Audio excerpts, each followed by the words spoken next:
Sebuah kaum memiliki postur tubuh 45 meter dan umur yang panjang sampai 400 tahun. Setiap malam, kaum ini melahirkan 1000 anak. Namun, atas semua karunia itu, mereka ingkar terhadap nikmat Allah. Nabi yang diutus kepada mereka adalah Nabi Hud alaihi salam. Bagaimanakah kisah dari kaum raksasa ini? Dan azab apa yang diterima oleh mereka setelah mereka ingkar kepada Allah?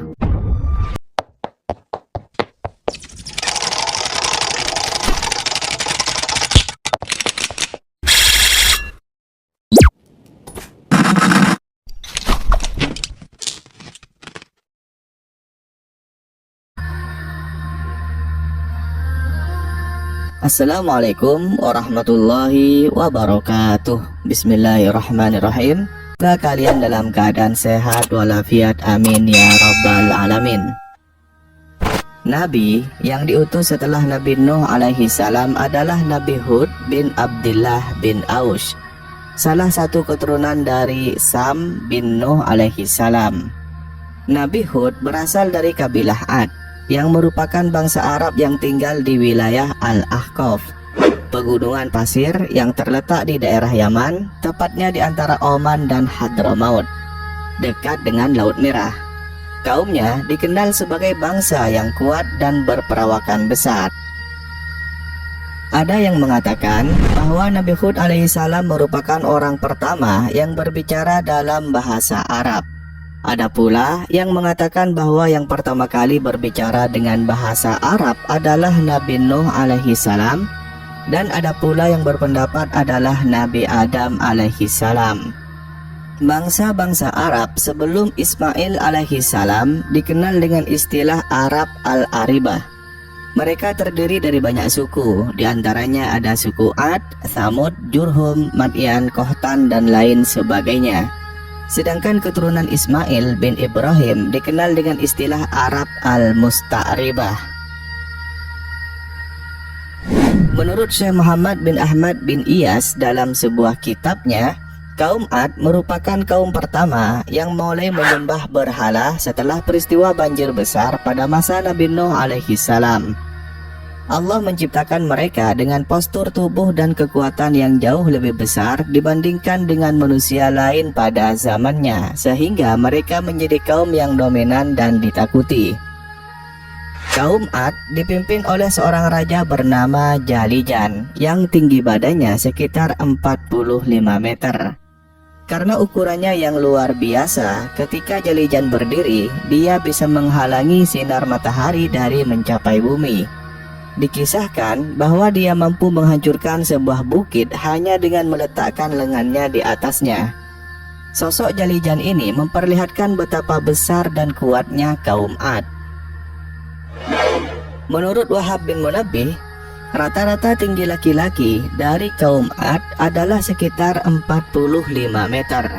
Sementara yang paling pendek pun bisa mencapai sekitar 27 meter. Mereka memiliki usia dewasa yang sangat lambat, di mana mereka baru dianggap dewasa setelah mencapai usia 100 tahun. Hal ini menunjukkan perbedaan signifikan dalam ukuran fisik dan masa hidup kaum Ad dibandingkan dengan manusia biasa. Selain postur tubuh yang besar, kaum Ad juga dikenal memiliki umur yang panjang, yaitu lebih dari 400 tahun. Menariknya, tidak pernah terlihat orang yang meninggal dari kalangan mereka, dan jenazah kaum Ad hampir tidak pernah ditemukan. Ukuran kepala mereka digambarkan sebesar kubah yang besar, menunjukkan betapa besar ukuran tubuh mereka secara keseluruhan. Ada sebuah kisah bahwa ada 60 orang dari kaum Nabi Musa alaihissalam pernah berteduh dalam tengkorak kepala seorang laki-laki dari kaum A'malikoh yang dikenal dengan memiliki postur tubuh raksasa. Kaum A'malikoh memang terkenal dengan ukuran tubuh yang luar biasa besar. Zaid bin Aslam bahkan menyebutkan bahwa dirinya pernah melihat serigala beserta anak-anaknya berkumpul di dalam tengkorak kelopak mata seorang laki-laki dari kaum raksasa tersebut. Zaid juga pernah menimbang gigi geraham salah satu dari mereka, yang ternyata beratnya mencapai 10 kilogram, suatu hal yang hampir tidak terbayangkan bagi manusia biasa. Pada saat itu, kaum Ad yang hidup setelah banjir besar Nabi Nuh alaihi salam semakin jauh dalam kesesatan. Kaum ini yang begitu kuat dan memiliki kekuasaan terus-menerus menyembah berhala dan menolak seruan untuk menyembah Allah. Ketika kejahatan mereka kian melampaui batas, Allah pun kemudian mengirim Nabi Hud untuk memperingatkan mereka. Malaikat Jibril turun menemui Nabi Hud alaihissalam, menyampaikan pesan dari Allah. Sesungguhnya Allah telah mengutusmu kepada kaum Ad. Sampaikan kepada mereka bahwa aku telah memberikan mereka kekuatan yang belum pernah diberikan kepada siapapun sebelumnya. Maka Nabi Hud alaihissalam pun datang kepada kaum Ad pada waktu perayaan besar mereka. Pada saat itu, para pembesar dan pemimpin kaum sedang berkumpul. Sementara raja mereka, Raja Jalijan, duduk di atas ranjang emas yang megah. Di kepalanya terdapat mahkota bertahtakan permata yang memancarkan kemewahan. Raja Jalijan yang tingginya lebih dari 45 meter memandang dirinya sebagai raja yang tak tertandingi. Di tengah suasana perayaan itu, suara Nabi Hud terdengar memecah keramaian. Wahai kaumku, sembahlah Allah, Tuhanku dan Tuhan kalian. Tiada Tuhan yang layak disembah selain Dia. Berhala-berhala yang kalian sembah inilah yang menyebabkan kaum Nabi Nuh sebelum kalian hancur ditenggelamkan oleh azab Allah. Seru Nabi Hud alaihissalam mengingatkan mereka tentang kesalahan masa lalu kaum yang ingkar. Raja Jalijan dengan penuh kesombongan merespon peringatan Nabi Hud. Celakalah engkau, wahai Hud. Apakah engkau kira bahwa dengan kelompok besar kami dan dengan kekuatan kami yang luar biasa ini, engkau bisa menundukkan kami hanya dengan perkataanmu? Katanya. Dengan nada mengejek, Jalijan menambahkan, tahukah engkau bahwa setiap hari 1000 anak kami lahir? Apakah engkau masih berani melawan kami? Tatkala Nabi Hud alaihissalam merasa lelah mengajak kaumnya untuk beriman dan menyembah kepada Allah, namun mereka tetap saja tidak mau mendengar. Nabi Hud kemudian memohon dan berdoa kepada Allah. Dia berdoa agar kaum wanita di kalangan mereka itu menjadi mandul. Akibatnya berkat doa Nabi Hud ini, pada tahun itu tidak ada satupun wanita di kalangan kaum Ad yang bisa hamil.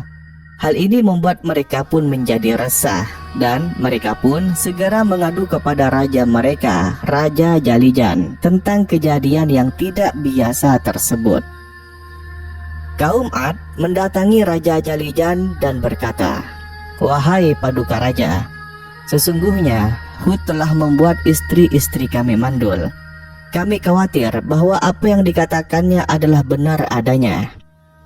Mendengar keluhan ini, Jalijan masih tetap bersikap keras kepala, tidak mau mendengarkan peringatan dari Nabi Hud. Kemudian Allah mewahyukan kepada Nabi Hud, memerintahkannya untuk mengabarkan kepada kaum Ad. Kabarkan kepada mereka agar beriman kepadaku. Jika mereka tetap dalam kekafiran, maka aku akan kirimkan angin yang membinasakan mereka. Namun, setelah mendengar peringatan dari Nabi Hud, mereka malah melemparinya dengan batu. Kaum Ad menunjukkan sikap keras kepala dan malah terus menyerang Nabi Hud dengan melempari batu. Meskipun demikian, Nabi Hud tetap berdakwah dan mengajak mereka untuk bertauhid kepada Allah. Selama 70 tahun, Nabi Hud terus mengingatkan mereka akan bahaya azab, namun kaum Ad tetap ingkar dan bahkan semakin keras hati. Ketika akhirnya Nabi Hud alaihissalam merasa putus asa, ia pun berdoa kepada Allah. Wahai Tuhanku, Engkau tahu bahwa aku telah menyampaikan risalahmu kepada kaum Ad, tetapi mereka tetap dalam kekafiran karena kesesatan mereka yang nyata. Kemudian Nabi Hud alaihi salam menyerahkan urusan kaum Ad sepenuhnya kepada Allah setelah semua usaha telah dilakukannya. Sebagai jawaban atas Nabi Hud alaihi salam, Allah kemudian menghentikan hujan dari kaum Ad selama 7 tahun. Tanah mereka mulai mengering, hewan-hewan ternak mereka mati satu persatu, dan keadaan semakin sulit.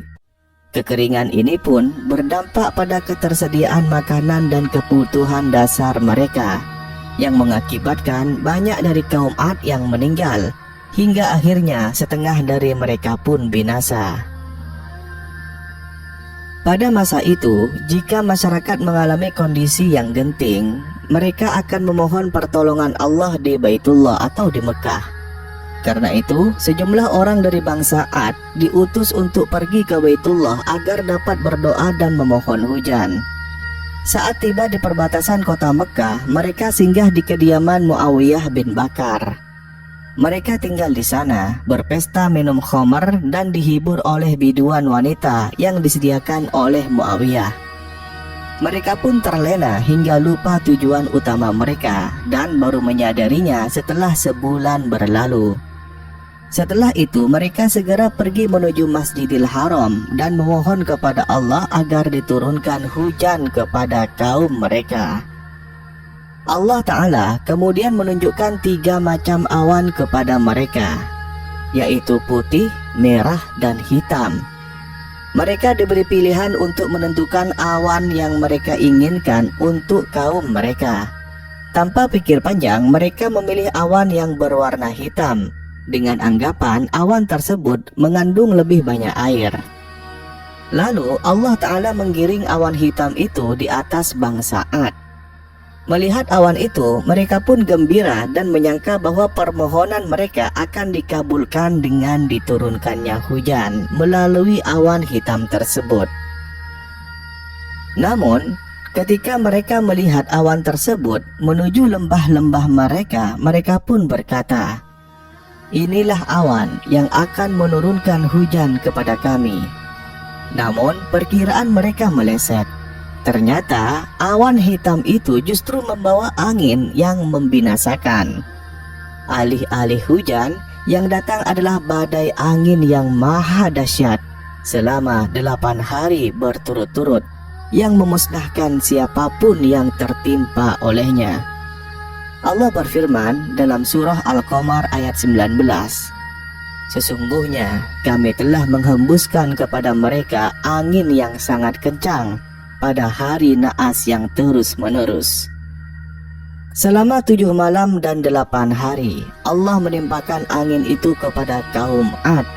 Mereka mati bergelimpangan seakan-akan mereka batang pohon kurma yang telah lapuk. Angin tersebut sangatlah dahsyat, memiliki kekuatan besar, serta membawa suhu yang sangat dingin.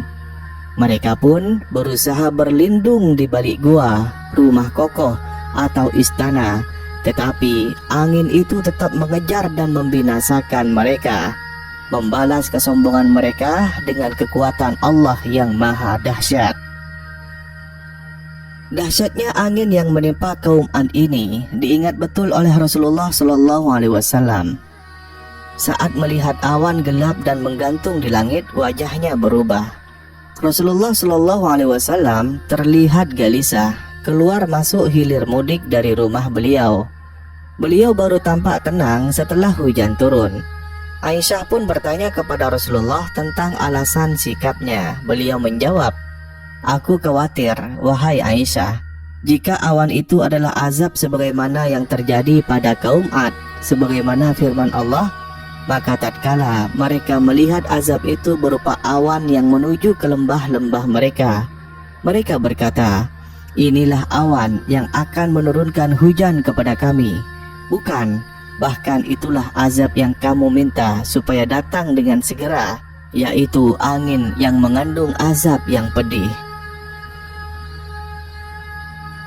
Orang pertama yang melihat dan mengetahui bahwa awan gelap itu adalah sebuah azab dari Allah adalah seorang wanita dari kaum Ad bernama Mahduh.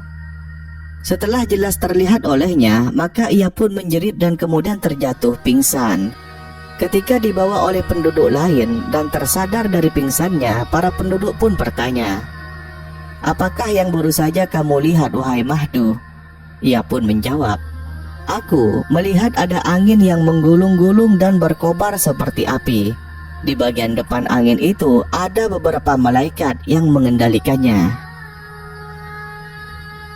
Sementara itu, Nabi Hud alaihissalam dan juga kaumnya yang beriman, mereka telah bersembunyi terlebih dahulu di sebuah tempat yang tersembunyi.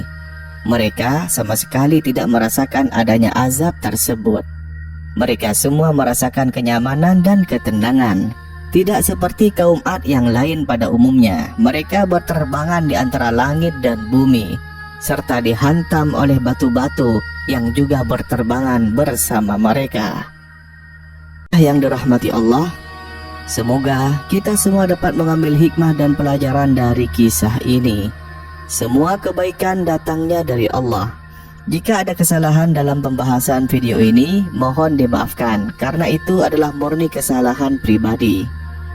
Terima kasih telah menyaksikan video ini sampai selesai. Semoga kalian semua diberikan rezeki yang berkah dan melimpah di hari ini dan hari selanjutnya. Kami undur diri, sampai jumpa di video selanjutnya. Wallahu a'lam bishawab. Assalamualaikum warahmatullahi wabarakatuh.